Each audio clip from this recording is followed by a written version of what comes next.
Vamos começar, vamos falar do tema que nos interessa. Eu imagino que vocês estão aqui para ouvir falar. Hoje é noite de falar de tubarões. Curiosamente, se não existisse a pandemia, nós estamos hoje no dia 4 de maio. E se a gente não tivesse vivendo toda essa situação global, né, de coronavírus e tal, justamente agora no começo de maio, eu estaria partindo para um projeto chamado 25 anos em busca dos grandes tubarões. Pois é, em 1995 eu dei a volta ao mundo para tentar desmitificar os tubarões, e foi onde minha carreira começou a dar certo. E agora fazem 25 anos dessa primeira expedição.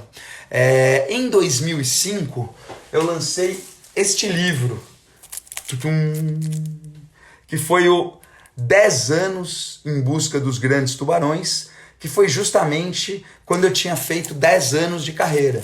E a ideia era que agora, em 2020, a gente estaria lançando o 25 anos em busca dos grandes tubarões. Então, antes da gente começar a falar propriamente de tubarões e da minha carreira e tal, eu vou contar para vocês como tudo começou, né? Afinal, quem que é esse maluco que tá fazendo um monte de live, falando sobre bicho, um monte de coisa, sempre colocando enquetes, aí de repente eu coloco uma enquete, a live vai ser tubarão ou tubarão? Porque eu tava afim de falar de tubarão. E por que falar de tubarão? Pois bem, em 1994, o Brasil foi campeão do mundo na Copa, com os gols de Romário e tal. Só que naquele ano, 94, o Brasil ganhou um outro título não digno de comemoração. Em 1994, o Brasil foi o país do mundo inteiro onde ocorreram mais ataques de tubarão. O único ano que ele passou à frente de Austrália, Estados Unidos e África do Sul, que são os lugares onde historicamente ocorrem mais ataques, principalmente nos Estados Unidos e na Austrália. E em 94, o Brasil terminou o ano como o país do mundo com mais ataques de tubarão e principalmente mais óbitos. Por quê? Bom, foram os casos de Recife, daquele famoso caso da obra de expansão do Porto de Suape em Recife, em 1992. Então, o Brasil, né? Olha que coisa curiosa. Em 1947, um padre foi nadar atrás da igreja de Piedade, na zona metropolitana de Recife, um tubarão atacou ele e ele morreu.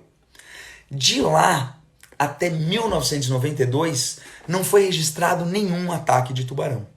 De repente, em 92, começa um surto de ataques, uma sequência de ataques, até que em 94 o Brasil é o país do mundo com mais ataques de tubarão, com mais vítimas.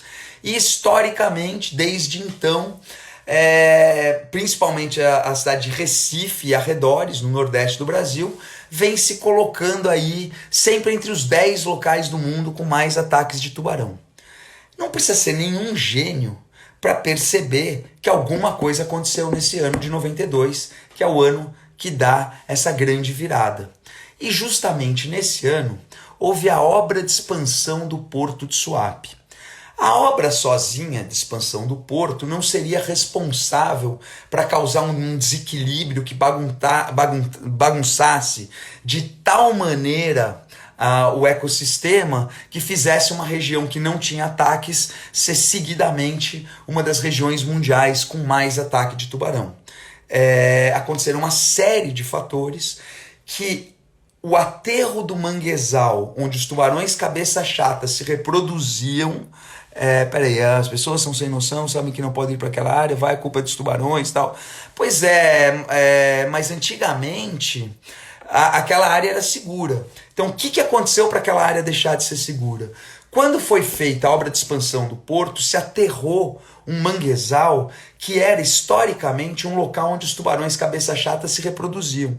A partir do momento que esse manguezal está alterado, desapareceu, ele foi assoreado para a expansão do porto, os tubarões que seguiam seu instinto para se reproduzir naquela região, eles passam a chegar numa área de manguezal, onde eles, numa área seca, não encontram esse manguezal e começam a procurar instintivamente um ponto para se reproduzir. E aí vem a sequência de pequenas alterações no ecossistema, e o Luiz Beto está falando aqui do matadouro no Rio Jaboatão, que isso é uma pequenininha influência, mas que ajudou também. A sequência toda começa o seguinte: o bicho está seguindo, o tubarão está seguindo um instinto ancestral para ir se reproduzir num determinado lugar. Quando ele chega, esse lugar não existe mais. A partir daí, o bicho vai procurar um outro lugar para se reproduzir. Se estudada a topografia do fundo do mar de Recife, quando ele sai de Suape, ele vai encontrar um canal de grandes profundezas que vai descer e ressurgir próximo ali da foz do rio Jaboatão, que ao contrário da foz do rio Suape, já é um lugar muito mais movimentado, com muito mais pessoas. Esses tubarões chegam nessa região patrulhando um trecho de mar degradado, ou seja, um local onde, devido à poluição e ao excesso de pesca, esses tubarões não encontram alimento. Então o animal segue um instinto por ir para uma região, essa região não existe mais, ele cai numa região degradada, que não tem alimento, começa a patrulhar o caminho natural, que é um canal que leva ele até uma região mais habitada por seres humanos. Ele chega nessa região habitada com fome e encontra dejetos, como o do matadouro, que foi citado aqui, que agora já foi fechado, mas durante uma época eram mortos muito gado nesse matadouro, então o cheiro de sangue ficava na água, atraindo mais tubarões. E aí você tem todos os elementos da equação, principalmente somando de que a falta de peixe, falta de comida no mar, para que os tubarões vão explorar novas fontes de alimentos e acabem atacando as pessoas. Isso ocorreu em 94, o Brasil foi o local do mundo com mais ataques de tubarão, e a partir daí eu tomei uma iniciativa de sair para uma volta ao mundo em busca dos grandes tubarões. O meu objetivo naquele momento era ajudar a conscientizar as pessoas sobre a importância dos tubarões para o ecossistema marinho, explicar que nos casos de Recife eles são tão vítimas quanto as pessoas atacadas, e se fosse possível, meu objetivo era, naquela época de 95, ser o primeiro mergulhador brasileiro a documentar um grande tubarão branco. Coisa que eu acabei conseguindo na Austrália com o Rodney Fox, aquele mergulhador que sobreviveu a uma mordida de tubarão, foi personagem de documentários como The Fox and the Shark.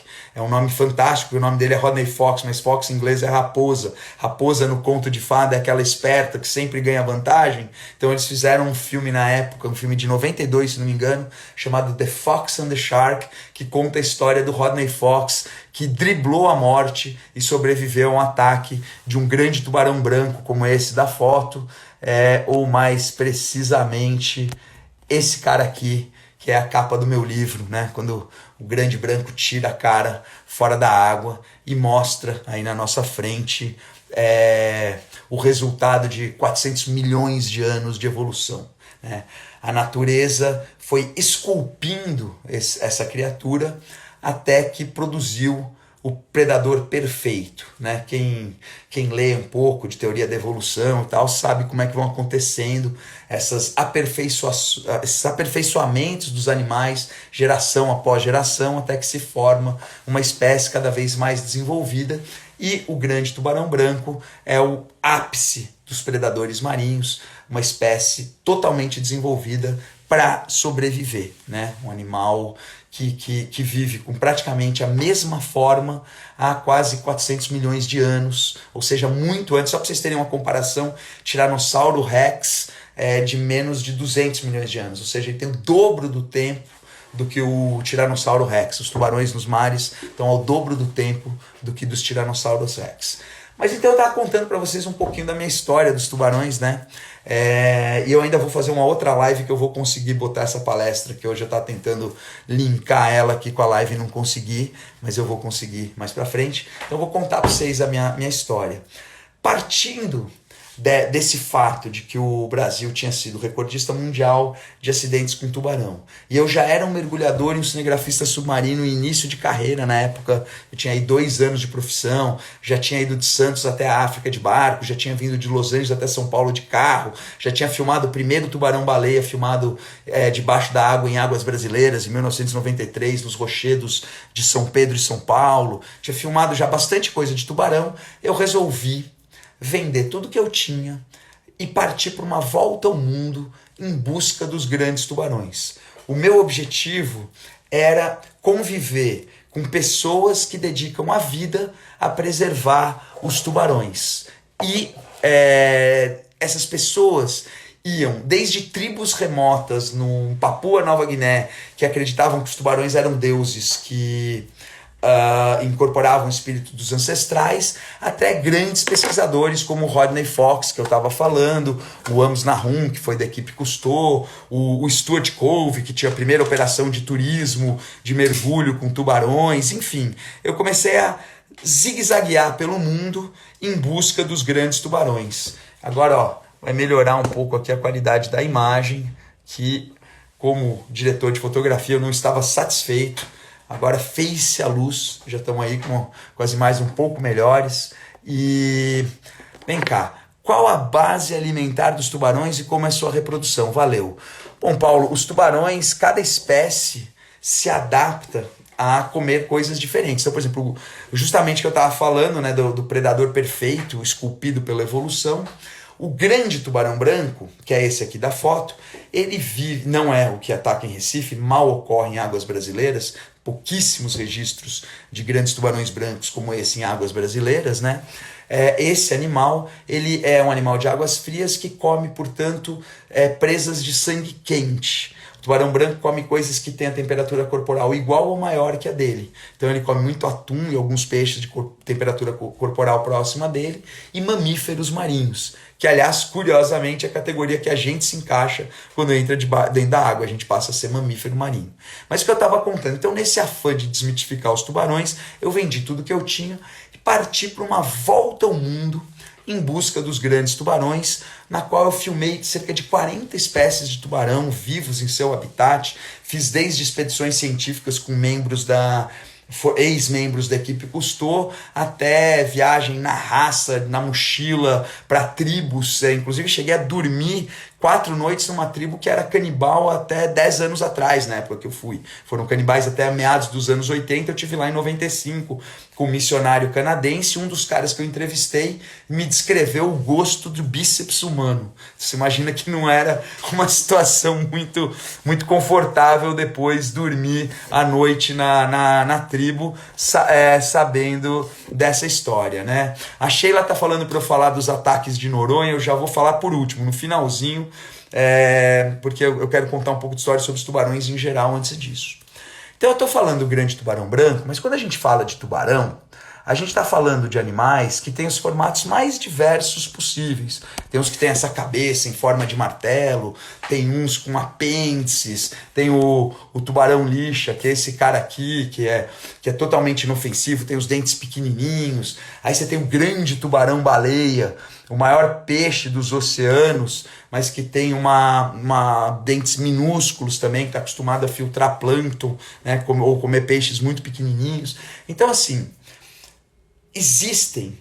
Na época que eu comecei a fazer aquele trabalho, há 25 anos atrás, dizia que existiam cerca de 340 espécies de tubarões conhecidas pela ciência. Hoje em dia, elas já se aproximam de 500. Quer dizer, nesses 25 anos, foram descobertos 160 novas espécies de tubarão. Inclusive uma delas pelo meu amigo Gui Marcovaldi, fundador do Projeto Tamar, ali na costa da Bahia, próximo à Praia do Forte, fazendo pesquisas aí de profundezas, trazendo animais de grandes profundidades para serem estudados. Eles acabaram catalogando uma nova espécie de tubarão. Então, eu estou falando de mais de 500, entre 400 e 500 espécies de tubarões, que são animais completamente diferentes. Desde um mini tubarãozinho, vamos dizer, por exemplo, tubarão bambu, que não passa desse tamanho, 35 centímetros, quando adulto, até um tubarão-baleia, que é do tamanho de um ônibus, né? Um animal que passa dos 16 metros de comprimento. Então são os animais das mais diferentes formas, cores e jeitos, né? Vou tentar fazer aqui uma gambiarra, vamos ver se vai dar certo, de mostrar para vocês um vídeo que mostre um pouco a diferença dos tubarões. Vamos ver se esse negócio aqui vai dar certo. Tô aqui meio me inspirando aqui para fazer... Eu tentando, já que não deu certo o que eu ia fazer com a minha live, né? Que eu queria deixar a live o tempo todo no ar, eu vou ver... Dá pra ver o vídeo aqui? Está dando, né? Então, aí vocês estão vendo as diferentes formas. Pela ciência, aproximadamente 400 espécies de tubarão.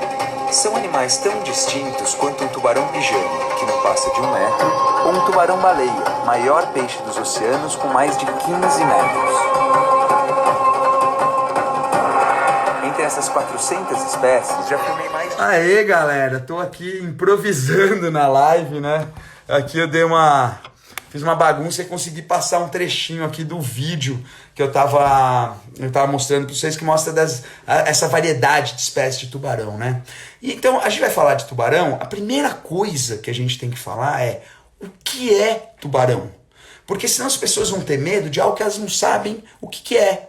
Por exemplo, certamente, se eu imaginar esse bicho aqui, um grande tubarão branco, de boca escancarada, com esses dentes enormes, faz sentido eu ter medo. Então eu falo, poxa, um grande tubarão branco. Então eu não estou falando tubarão, estou falando um grande tubarão branco. Se eu for pegar um bicho como esse aqui, que é um tubarão lixa, que ocorre muito no litoral brasileiro, em Fernando de Noronha, Recife, Bahia, um monte de lugar. Esse bicho, ele é um bicho de porte menor, tem dentes minúsculos e não é nada agressivo. Então, se eu falo do tubarão lixa ou do tubarão branco, eu estou falando de dois animais completamente diferentes. Então, acho que essa primeira coisa que eu queria colocar na cabeça das pessoas é que quando eu falo tubarão, eu estou falando algo num aspecto tão amplo como, por exemplo, se eu falar uma palavra cachorro. Ó, vocês estão me assistindo aqui na live, tem 70 pessoas agora olhando. Eu falo assim, cachorro, o que vem na sua cabeça? Vem um vira-lata fofo, vem o seu cachorro de estimação, você brigando, ou vem aquela cena do filme de terror de um Rottweiler com a boca rosnando, com baba na boca, tentando te morder de qualquer jeito. Dentro da palavra cachorro, todos esses são cachorros. E isso se aplica também aos tubarões. Então, a primeira coisa, quando a gente fala tubarão, em vez de imediatamente a pessoa entrar em pânico e já imaginar esse bicho aqui, eu queria que as pessoas parassem para pensar de que existem, dentro dessa palavra, uma enormidade de mais de 500, de quase 500 espécies, mais de 400 de animais completamente diferentes, dos quais a grande maioria não é agressiva ao homem. Ao contrário, nós é que somos agressivos aos tubarões.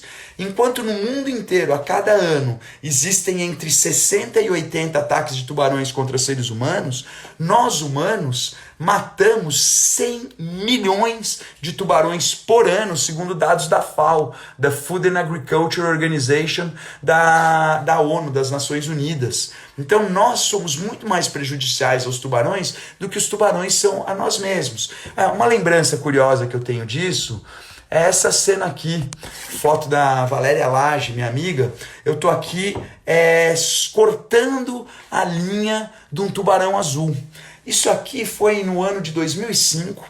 Eu já estava escrevendo o meu livro, 10 anos em busca dos grandes tubarões, e nós fomos fazer uma matéria na época para o Domingo Espetacular da Rede Record, em 2005, e nós fomos com um barco de pesquisa para o litoral. Nós saímos de Itajaí, em Santa Catarina, e fomos para as grandes profundidades, né, para o degrau, que eles chamam, que são aquelas águas muito profundas para fora, quase na divisa de águas brasileiras com uruguaias, e ali eles estavam fazendo pesquisas sobre o impacto da pesca com um anzol circular, que é um anzol que preserva tartarugas, albatrozes, tubarões, se animais que não são os animais target, os animais alvo daquela pescaria, como no caso aqui meca e atum, mordem o anzol circular, eles têm muito mais chance de serem soltos e sobreviverem sem machucados profundos do que com os anzóis convencionais, são os anzóis J.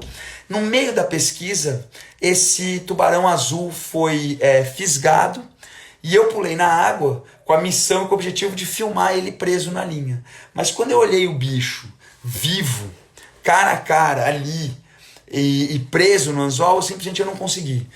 Eu parei de filmar, vocês podem ver aqui na minha mão esquerda que eu estou segurando a câmera, eu puxei a minha faca de mergulho e cortei a linha, soltando esse tubarão azul. Simplesmente não consegui continuar fazendo a matéria. E o tubarão, como se não teve nenhum gesto agressivo.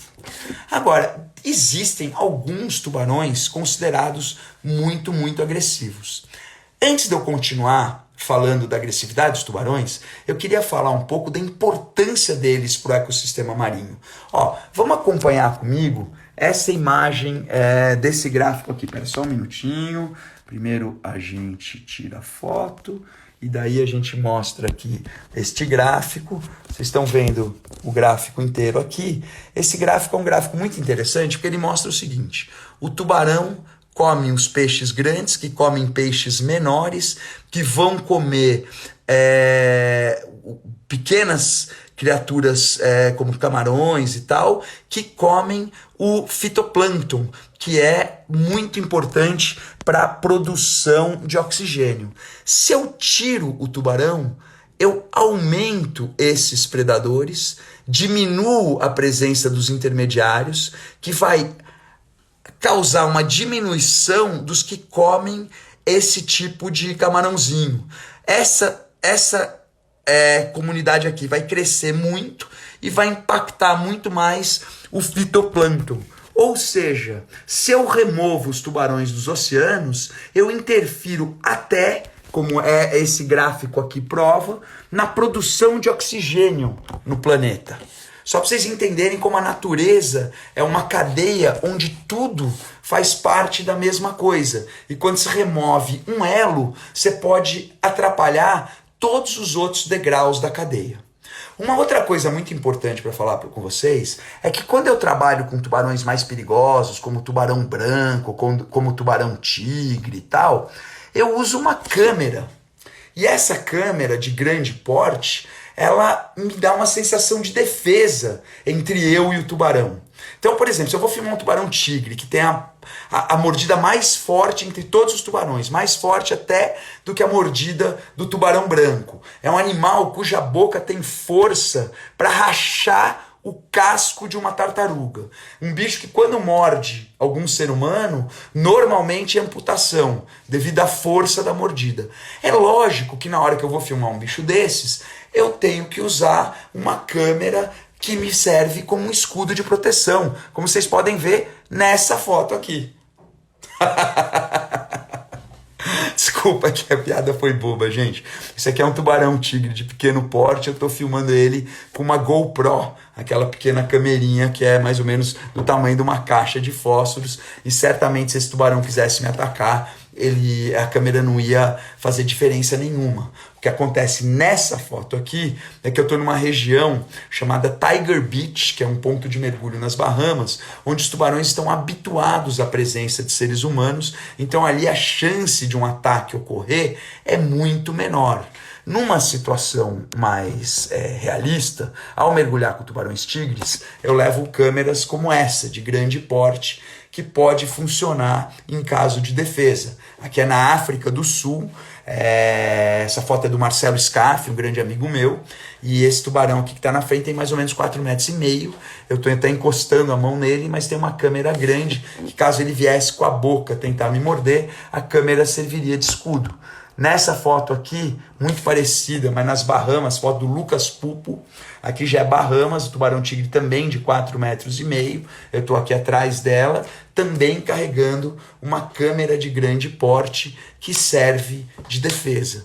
Porque os animais, por mais que a gente tente desmitificá-los, eles são imprevisíveis. E tubarões de grande porte podem, sim, causar acidentes. né? E eu tava falando do branco e do tigre, que são as minhas espécies favoritas. Mostrei lá, eu filmando com uma câmera pequena, agora aqui com uma câmera grande. Mas, por exemplo, em 2015, eu guiei um grupo de mergulhadores para as Ilhas Coco, na Costa Rica. Tava junto com Herme Covise, mergulhador de Santo André, amigo meu também, e a gente encontrou essa menina aqui. Inclusive eu filmei ela, essa aqui tinha mais ou menos 5 metros de comprimento, eu filmei com a câmera grande, ela foi absolutamente dócil, não fez nada e tal. 2 anos depois do nosso mergulho, não é essa espécie, é essa fêmea, esse indivíduo que está aqui na foto, super habituado com seres humanos, mergulho onde ninguém leva a isca, de repente partiu para cima de um guia de mergulho e da sua cliente, deu uma mordida na mulher, cortou a artéria femoral e a mulher veio a óbito. E o guia de mergulho também tomou mordidas e também se feriu muito. E o que é curioso é que é esse bicho aqui da foto, ninguém sacrificou o animal, lá é um parque nacional, os animais têm a prioridade, continuam ocorrendo operações de turismo lá. Esse bicho agora está com 6 metros de comprimento, tinha 5 na época da foto, e nunca mais atacou ninguém. Mas agora, cada vez que o pessoal vê esse bicho, entra em pânico, porque é um animal que teve no seu histórico, num determinado dia, matado um ser humano sem provocação. O que fez esse bicho fazer isso? Enquanto não inventarem uma máquina que nos permita entrevistar um tubarão e falar a língua dele, a gente não vai saber. Vai ser tudo suposição atrás de suposição. E aí, quando a gente tem que supor algo, eu prefiro a metodologia científica, que é se ater às estatísticas. Então, no caso, é muito raro o ataque de tubarão. Os tubarões tigres estão nas Ilhas Cocos há muitos anos, barcos de mergulho estão lá, 200 dias por ano, nos últimos 5, 6 anos, né? Eu fiz esse mergulho em 2015, então nos últimos 6 anos, mais de 5, 6 mil mergulhadores passaram lá e só ocorreu um ataque. Então, o que a gente faria? Se eu encontrasse essa fêmea novamente nas Ilhas Coco, eu estaria tranquilo, porque eu carrego uma câmera enorme que pode se colocar entre eu e o tubarão e servir como um instrumento de defesa em caso de ataque, né? O problema é o mergulhador convencional que não carrega nada, e agora por isso eles estão fazendo que esses mergulhadores ali usem um bastão que eles podem colocar para se proteger caso o tubarão venha para cima, que não é o comportamento comum dos tubarões tigre. Por falar em bastão, eu peguei inspirado nesse bastão de proteção de tubarões e desenvolvi um brinquedo que é esse aqui, que eu chamo de Halocam, a câmera Halo. Dentro dessa estrutura tem uma GoPro e presa nela um bastão desses de segurança. Por que eu chamo de câmera Halo? Porque esta câmera, essa estrutura de proteção foi criada a partir de um ralo comprado numa casa de material de construção, um ralo de PVC que eu comprei nos Estados Unidos, que tinha o diâmetro certinho para pôr a GoPro dentro, e se um grande animal vem e morde, a câmera fica preservada e eu consigo fazer cenas únicas. Se vocês conseguem ver aqui, ó, isso aqui, por exemplo, é marca de dente de tubarão, e é o que não falta. Essa aqui, por exemplo, essa aqui, esse risquinho reto é de crocodilo. Aqui, ó, um mais forte. Esse aqui também, tubarão tigre. Então, com esse instrumento, que vocês estão vendo aqui na foto, eu mostrei para vocês como é que eu desenhei e patenteei ele a partir de um ralo que eu comprei numa casa de material de construção. Eu posso descer com a minha galera assim, tá vendo? Que sou eu com a Halocam, essa estrutura aqui, né, protegida por um ralo, e aí tubarão não vai ao dentista, mas com a minha Halocam eu consigo fazer cenas como essa, mostrar exatamente a visão de dentro da boca do tubarão. Então essa Halocam foi uma ferramenta que eu desenvolvi para conseguir imagens de um ponto de vista diferenciado. Lembrando que o dono dessa boca aqui é um grande tubarão martelo, uma Sphyrna mocarrã, uma espécie de grande porte, E aí, quando eu estou mergulhando com ele, está vendo o tamanho da minha câmera, serve como um escudo caso o animal resolva vir para cima de mim, né? E a prioridade é sempre deles. Essa foto é muito bacana, você vê um grande martelo gigantesco, né? Olha, compara aqui com o meu tamanho à esquerda com o tamanho de um tubarão.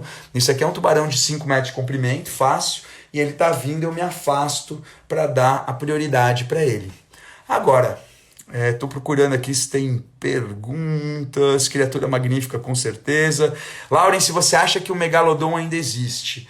Claro que existe. O megalodon, ele existe, ele está do lado do Tiranossauro Rex, por debaixo de onde o pterodátilo está voando. Gente, isso é ficção de quinta categoria. O Discovery Channel inventou uma nova moda chamada Fakementaries. Eles fazem documentário de mentira, fingindo que é de verdade. Então, segundo esses documentários, o megalodon, que é um fóssil, que é o ancestral do tubarão branco, ainda existe. Segundo esses documentários, existe sereia. Segundo esses documentários, o cara pode ser engolido por uma sucuri usando uma roupa especial e vai sair de dentro dela. Um monte de besteira, babaquice. Muito triste mesmo que eles tenham feito isso. E o megalodon não existe, isso é deseducação. Ele deixou de existir há milhões de anos atrás. Então eu falo brincando, ele existe do lado do Tiranossauro Rex, embaixo de onde o pterodátilo estiver voando. Você viu a barbaridade que fizeram com o tubarão aqui, que no Brasil puxaram para fora d'água e mataram? Olha, VV de Araújo, infelizmente isso ocorre diariamente e de vez em quando um caso vaza na internet. É impressionante a falta de sensibilidade, a falta de cultura das pessoas em relação aos animais marinhos. Se alguém fizesse isso com uma onça, parece uma onça aqui, você vai lá dar um tiro nela, joga ela na água para ela morrer afogada, essa pessoa ia ser execrada e considerada uma criminosa. Quando ela faz isso com um tubarão, e daí tira da água e deixa o bicho morrer agonizando, inclusive espécies que são protegidas por lei, algumas delas, e que daí é crime fazer isso, as pessoas fazem e não são repreendidas, né? Isso aí é crime. Fizeram isso com o tubarão maco, que a Vivi de Araújo está falando, mas fazem isso Hoje mesmo chegou um vídeo do Pará, se não me engano, de uma raia-manta ainda viva em cima de uma canoa, agonizando, e os caras assistindo a raia morrer e dando risada, sabe? É muita falta de consciência, né? O que mais que a gente tem aqui? Documentários, quando o Megalodon, depois puderam comentar. Os ataques de Noronha que eu prometi. Cação para desenvolver, Santos, Barbatana. Vamos lá, Luiz. Os tubarões desovam no litoral do estado de São Paulo há muitos anos. Inclusive, seu irmão tem uma pousada lá em Maresias. Eu cresci naquela região, que eu já vi de tubarão. Inclusive, esse grande martelo aqui da foto, eu já vi saindo da rede do seu Nivaldo, lá na frente da Praia do Paúba. Pena que eu não tava lá aquele dia, né, seu Nivaldo? Senão não deixava vocês matar ele, não. Mas mataram, fatiaram e venderam já faz alguns anos atrás. Mas esse grande tubarão martelo apareceu lá. A mangona, que é um tubarão que tem uma aparência agressiva, mas não é um tubarão muito agressivo, ele também ocorre muito aqui no nosso litoral norte de São Paulo e vem parir no verão e depois se afasta. Não são espécies agressivas ao homem e não vai haver problema nessas regiões, tanto que não ocorrem ataques de tubarão, né, no litoral norte de São Paulo. Não tem histórico, né? Enfim. O que mais que tinha aqui de pergunta? Torcem pelos tubarões, eu também. Criatura magnífica. Megalodon existe, já falei que não. Elogiando o livro, muito obrigado. Opa. O que mais? Estou vendo aqui as perguntas. Rodney Fox teve sorte porque o tubarão que atacou era jovem. Se fosse um adulto, ele estaria morto. Não, Antônio Ferreira, de jeito algum. O senhor está tremendamente enganado. Rodney Fox eu conheço bem, muito bem. Estive com o Rodney Fox em 7 expedições, sou amigo pessoal do filho dele, que tem a minha idade, e eu vou mostrar para você que você está completamente enganado no que você está falando aqui, que você está falando que se o tubarão que mordeu ele era um juvenil, Rodney Fox, e que se fosse um adulto, se você vê a imagem do Rodney Fox, eu vou mostrar a imagem cicatrizada por uma questão de respeito a vocês, para não mostrar uma imagem muito chocante, tá? Então, mostrando a imagem cicatrizada do que aconteceu com o Rodney Fox depois da mordida, gente, é essa imagem aqui. Olha o arco da boca do tubarão nas costas dele. Como é que você pode me dizer que é um juvenil? Se você medir o arco da bocada desse tubarão aqui nessa foto que eu te mostrei, você vai ver que o diâmetro, a distância lateral da boca, ela é próxima de 1 metro. O que indica que era um animal que mordeu o Rodney e tinha pelo menos 1,20 m de largura. A cara dele tem mais de 1,20 m. Como é que esse bicho é juvenil? Esse bicho era gigantesco, esse bicho era grande. O que ocorreu quando o Rodney Fox foi atacado? Como eu disse, eu sou amigo pessoal do filho dele, estive com ele em 7 expedições, ouvi ele me contando essa história, tomando vinho com ele e tal. Ele estava era o campeonato australiano de caça submarina. Rodney era o atual campeão e estava em segundo lugar. O ano era de 1963, eu nasci em 68. Ele estava disputando o bicampeonato e resolveu se afastar sozinho para tentar pegar um blue cod. É um cod, como é que eu vou traduzir? Bom, é um peixe azul australiano que vale ponto pra caramba no campeonato. E se ele pegasse esse blue cod, ele poderia virar e passar em primeiro lugar. Nesse momento que ele tá sozinho, ele olha para baixo e vê aquela boca se abrindo, que eu acabei de provar para você com a imagem que era de mais de 1 metro de largura. Esse tubarão enorme pega ele de baixo para cima, morde violentamente, rasgando todo o pulmão dele. Ele começa a se afogar e o tubarão se afasta.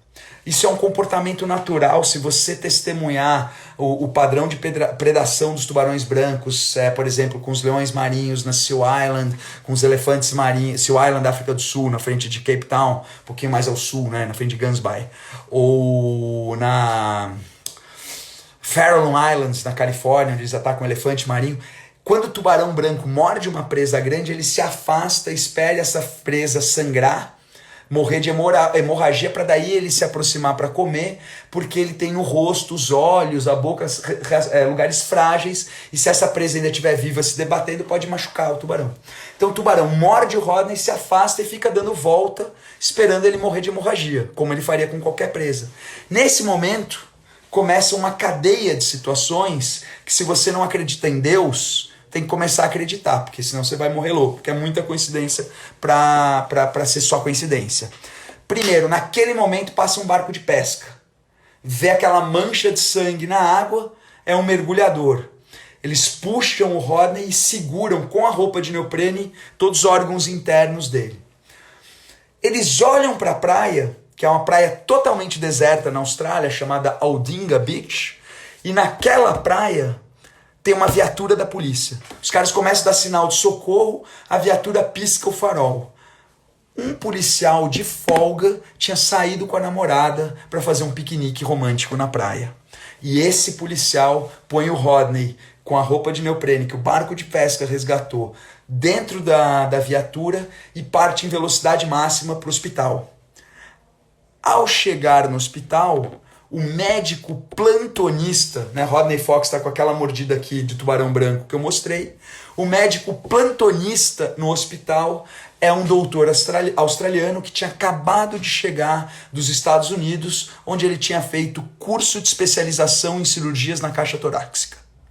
Então simplesmente é isso, o cara é mordido no meio do mar sozinho, passa um barco de pesca, resgata ele, tem um policial namorando, bota na viatura, chega no hospital, o plantonista chegou de um curso de aperfeiçoamento de cirurgia na caixa torácica, foi operado e só sobreviveu por conta dessa sequência de coincidências, que não são só coincidências se você tem alguma crença um pouco mais espiritualizada. Não era o dia dele, ele tinha uma missão, e essa missão foi justamente dedicar a vida a proteger, preservar e educar sobre o grande tubarão branco. O Rodney começou levando um tal de Jacques Cousteau para filmar o grande tubarão branco nos anos 60, e aí se dedicou a vida a fazer estudo. Em 95 fui o primeiro brasileiro a filmar um tubarão branco a bordo de um barco com ele, e hoje, com mais de 80 anos de idade, ele continua com a Rodney Fox Expeditions, se dedicando à preservação dos tubarões. O que acha da Ocean Ramsay? Ela fala muito de redirecionar os tubarões pelo focinho. Ocean Ramsay é uma mergulhadora, eu gosto muito do trabalho dela, embora ela às vezes tome alguns riscos um pouquinho além dos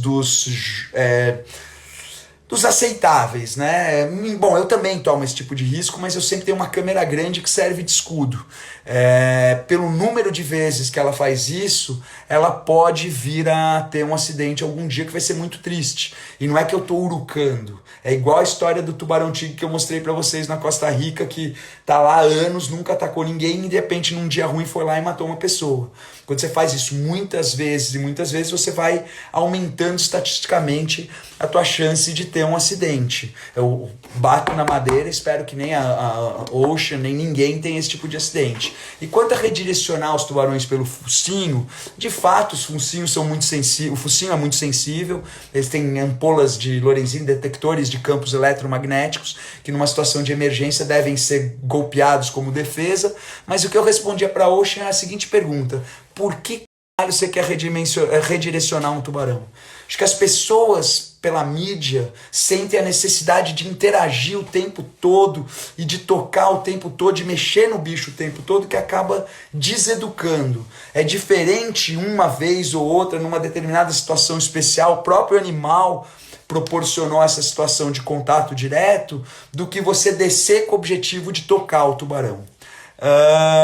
Aqui na Praia de Boa Viagem ocorre muito ataque. Você pode explicar por que tanto ataque? Nathalie, no começo da live eu falei muito dos ataques de Recife. Eu tenho um filme meu de 1 hora chamado Rebelião dos Tubarões, que eu fiz para o Discovery Channel, pode ser achado no YouTube. Esse filme conta o porquê dos ataques e no começo da live eu expliquei direitinho. O tubarão maco, que quando aparece na praia geralmente está para morrer, ou é mito? Renan, é verdade. O tubarão maco é um animal, assim como o galha branca oceânico, são espécies que vivem a vida inteira em águas abertas. Eles têm a capacidade de passar toda a vida sem se aproximar da costa. Então, se ele está próximo à costa, ele está com algum problema de saúde. Pessoal, nós estamos chegando na reta final da live, nós temos só mais 10 minutos, porque o Instagram corta as lives depois de 1 hora, mas eu tô vendo que tem tanta pergunta que eu prometo fazer mais uma de tubarões para dar continuidade mais para frente. Mas essa aqui, eu quero falar uma coisinha e responder uma pergunta que me fizeram. Só um minutinho, ó. É água, não é álcool, só uma aguinha gelada. A garganta fica seca e hoje eu atrasei um pouquinho, então quando eu comecei a live eu não preparei meu chazinho, que costuma me acompanhar em todas as lives. Mas tinham me perguntado sobre os ataques em Fernando de Noronha e tinham me perguntado a história de que, porra, você beijou um tubarão.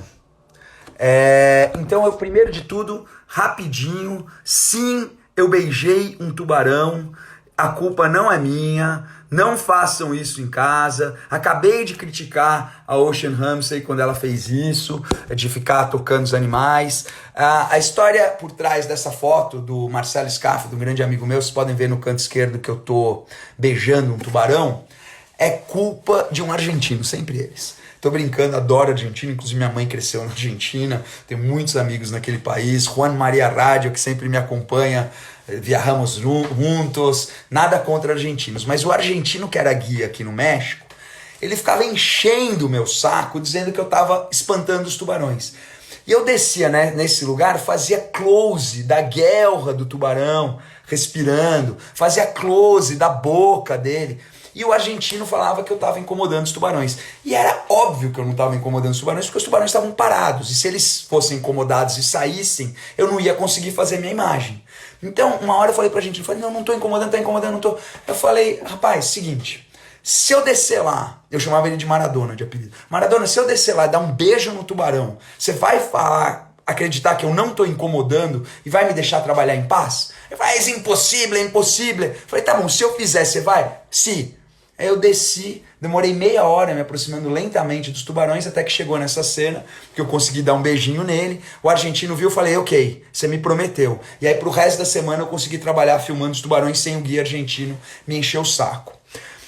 Indo para o finalzinho da nossa live, é um assunto espinhoso. Me perguntaram aqui no começo da live, eu fiquei pensando aqui, será que eu falo a respeito, não falo a respeito?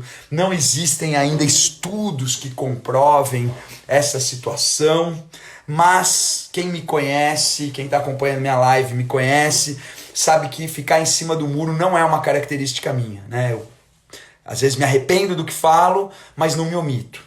Então é o seguinte, foi perguntado aqui sobre os ataques de tubarão em Fernando de Noronha.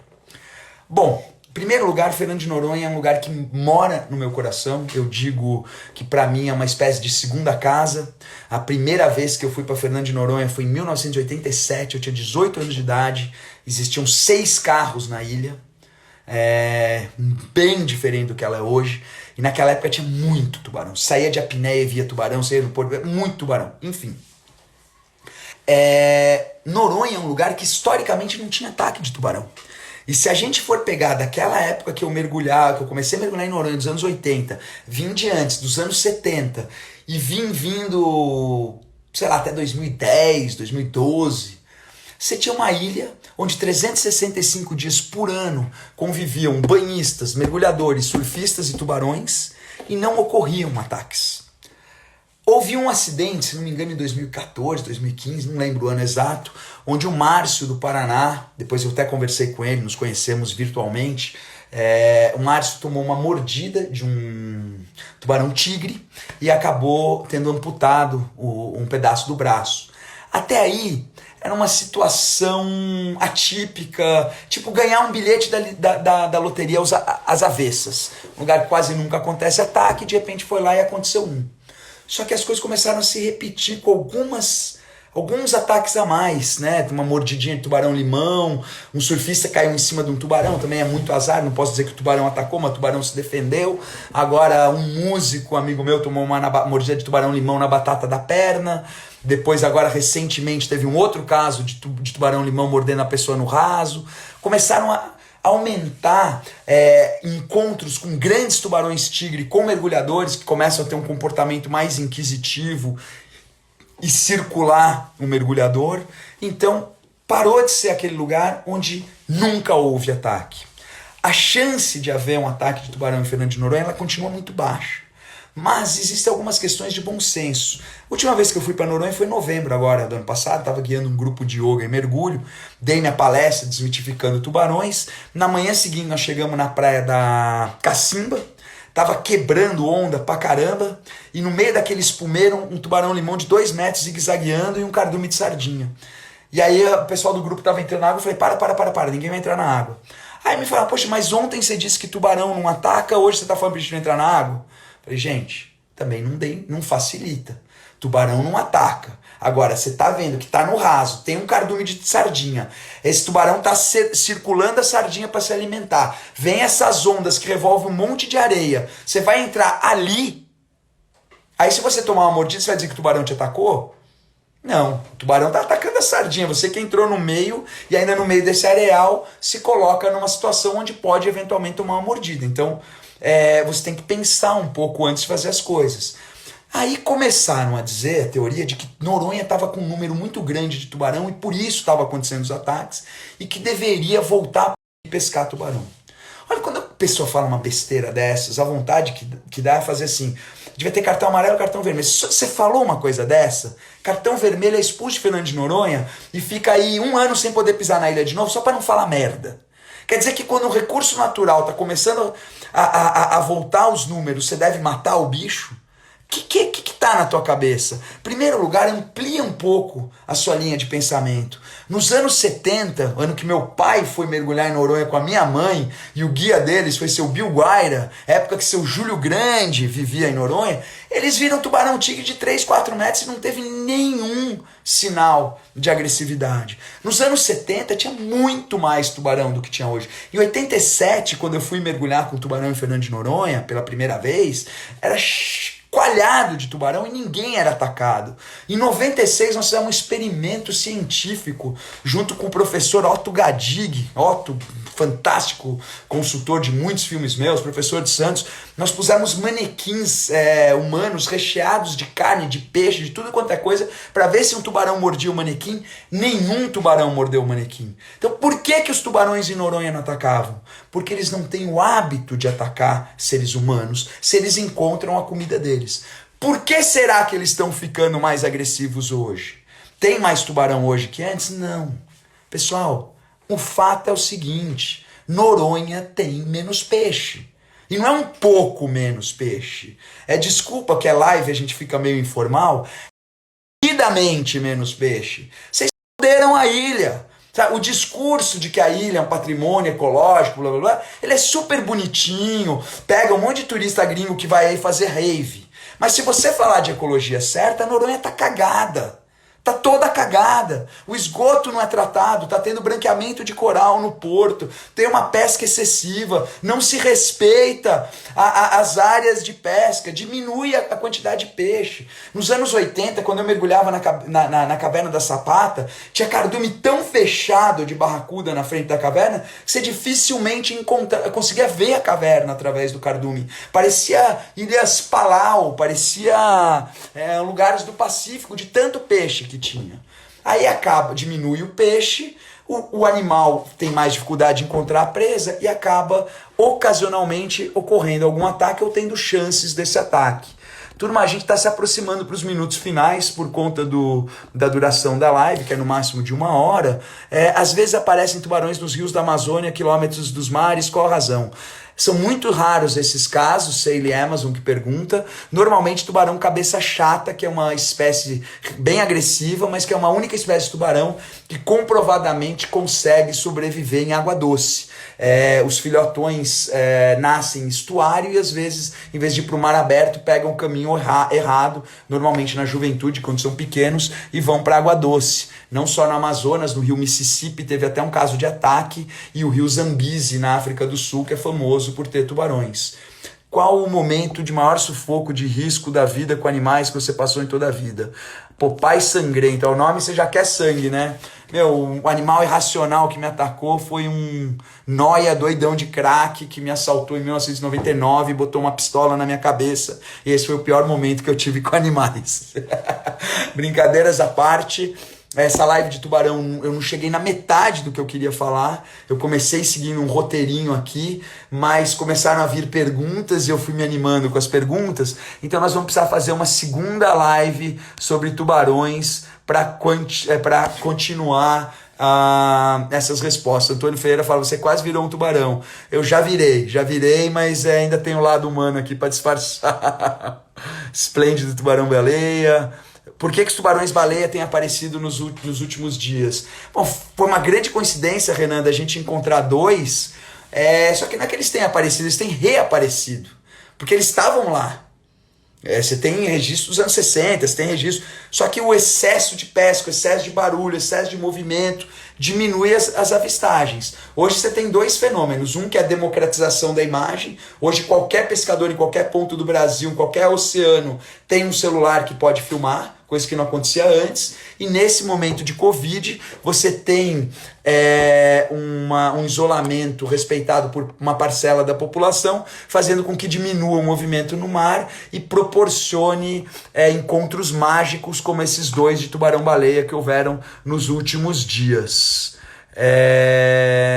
Pessoal, tá aqui entrando a 8h29, vai cair daqui a 1 minuto nossa live. Eu peço desculpas de encerrar meio que abruptamente, sentindo que tinha muita coisa ainda para falar. Vamos dar continuidade.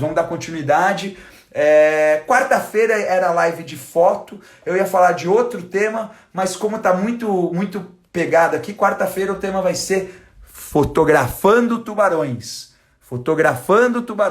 pra gente dar continuidade com a live. Tá caindo, vai cair, tem um sinal aqui que tá 30 segundos para ser interrompido, fui.